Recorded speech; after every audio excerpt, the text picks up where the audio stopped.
تو ہوا یہ ہے کہ پاکستان کی کامیاب سفارتکاری نے امریکہ اور ایران کو ایک بہت بڑی جنگ کے دہانے سے پیچھے تو ہٹا دیا ہے، لیکن سوال یہ ہے کہ یہ امن کتنا پائیدار ہے۔ آئیے ذرا اس نازک جنگ بندی کی گہرائی میں اترتے ہیں، کیونکہ یہ کسی بھی وقت ٹوٹ سکتی ہے۔ دیکھیں، یہاں سب سے بڑا مسئلہ ہی یہی ہے کہ یہ کوئی ٹھوس قسم کا معاہدہ نہیں ہے۔ مطلب یہ ایک ایسی جنگ بندی ہے جس پر پہلے دن سے ہی دونوں فریقوں کا اتفاق نظر نہیں آ رہا، اور ہر کوئی اس کی اپنی الگ ہی تشریح کر رہا ہے۔ اور صورتحال کی سنگینی کا اندازہ ایرانی پارلیمنٹ کے اسپیکر کے معاون مہدی محمدی کے اس بیان سے ہوتا ہے۔ وہ بالکل صاف کہہ رہے ہیں کہ جب تک سمندری راستے بند ہیں، اس لفظی جنگ بندی کا ان کے لیے کوئی مطلب ہی نہیں ہے۔ تو سوال یہ اٹھتا ہے کہ آخر یہ ناکہ بندی ہے کیا، اور یہ اتنی اہم کیوں ہے؟ دیکھیں، یہ ساری کشیدگی آبنائے ہرمز پر مرکوز ہے، جو کہ دنیا کی توانائی کی سپلائی کے لیے سمجھے ایک شہرک کی حیثیت رکھتی ہے۔ اور یہاں امریکی بحری ناکہ بندی نے نہ صرف خطے کو بلکہ پوری کی پوری عالمی تجارت کو ہلا کر رکھ دیا ہے۔ اور یہ اعداد و شمار دیکھیں، واقعی چونکا دینے والے ہیں۔ بحران سے پہلے جہاں سے روزانہ 140 جہاز گزرتے تھے، وہیں اب یہ تعداد گھٹ کر صرف 3 رہ گئی ہے۔ یہ عالمی معیشت کے لیے ایک بہت بہت بڑے بحران کا اشارہ ہے۔ اچھا، اس انتہائی کشیدہ ماحول میں ایک ملک نے آگے بڑھ کر ثالثی کا بیڑا اٹھایا، اور وہ ہے پاکستان، جس کے دونوں ممالک سے تعلقات ہیں، اور اس نے خطے کو ایک بڑی تباہی سے بچانے کے لیے ایک بہت اہم سفارتی کردار ادا کرنے کی کوشش کی ہے۔ تو پاکستان نے کیا کیا؟ نہ صرف امریکہ اور ایران کے درمیان جنگ بندی میں توثیق کروائی، بلکہ وزیر اعظم شہباز شریف اور فیلڈ مارشل عاصم منیر نے ذاتی طور پر مداخلت کی۔ انہوں نے امریکہ سے فوجی کارروائی روکنے کی درخواست کی، اور اہم بات یہ کہ اس درخواست کو قبول بھی کر لیا گیا۔ لیکن جیسا کہ شروع میں بات ہوئی، اس جنگ بندی کا سب سے بڑا مسئلہ ہی اس کی تشریح ہے۔ مطلب سوال یہ پیدا ہوتا ہے کہ ایک ہی معاہدے کے 2 بالکل مختلف مطلب کیسے ہو سکتے ہیں؟ اور سچ پوچھیں تو یہی تضاد اس امن کے لیے سب سے بڑا خطرہ بنا ہوا ہے۔ چلیں ان دونوں موقفوں کو ذرا ساتھ رکھ کے دیکھتے ہیں۔ ایک طرف ہے امریکہ، جس کا کہنا ہے کہ ٹھیک ہے، ہم نے پاکستان کے کہنے پر حملے روکے ہیں، لیکن ناکہ بندی جاری رہے گی۔ اور دوسری طرف ہے ایران، جو اسے ایک چال سمجھتا ہے۔ اس کا موقف بالکل واضح ہے کہ جب تک ناکہ بندی ختم نہیں ہوتی، یہ جنگ بندی بے معنی ہے۔ خود امریکی صدر ڈونلڈ ٹرمپ نے سوشل میڈیا پر اس بات کی تصدیق کی۔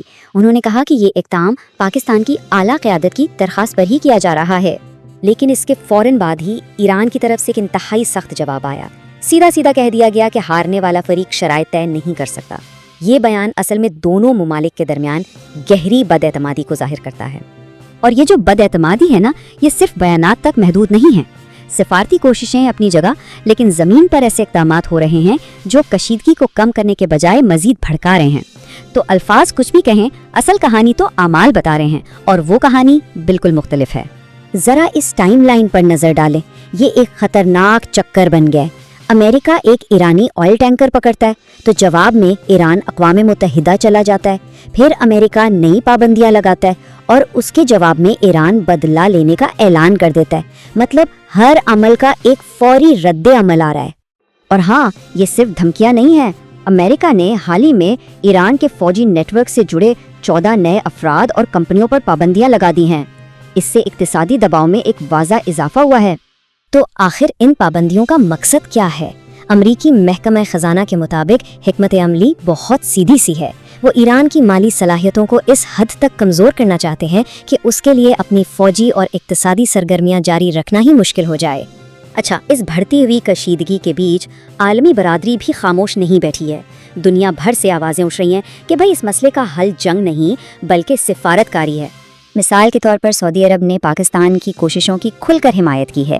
چین اور مصر جیسے ممالک بھی مذاکرات پر زور دے رہے ہیں، اور یہاں تک کہ بین الاقوامی میریٹائم آرگنائزیشن وہ خلیج میں پھنسے سینکڑوں جہازوں کو نکالنے کے لیے باقاعدہ ہنگامی منصوبے بنا رہی ہے۔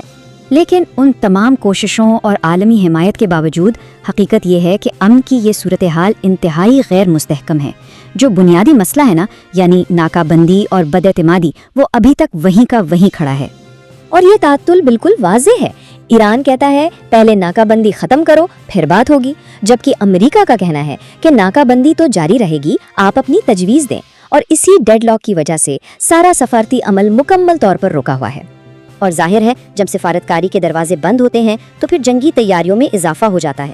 ایرانی مسلح افواج کا کہنا ہے کہ وہ کسی بھی جارحیت کا جواب دینے کے لیے 100% تیار بیٹھے ہیں۔ یہ اس بات کا بہت بڑا اشارہ ہے کہ اگر مذاکرات کا راستہ نہ نکلا تو صورتحال کس قدر خطرناک ہو سکتی ہے۔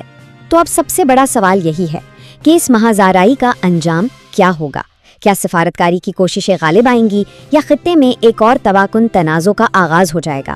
اس کا جواب فی الحال تو صرف آنے والا وقت ہی دے سکتا ہے۔